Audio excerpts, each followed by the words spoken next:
البني ادم المؤذي مش شرط يكون بني ادم قلبه شرير ولا بيتمنى لك الاذى لا، في انواع في حياتنا بني ادمين مؤذيين وهي مش حاسه انهم مؤذيين، زي البني ادم الغبي.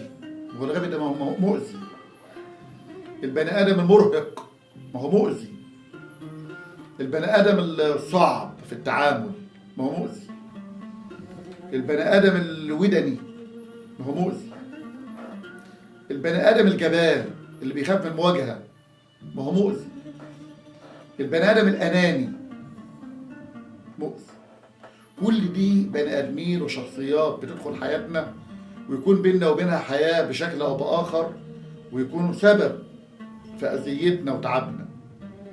مش لازم الاذى يكون مادي، لكن في اذى يكون نفسي، وده اشد خطر وبيكون على البني ادم اتقل واكتر.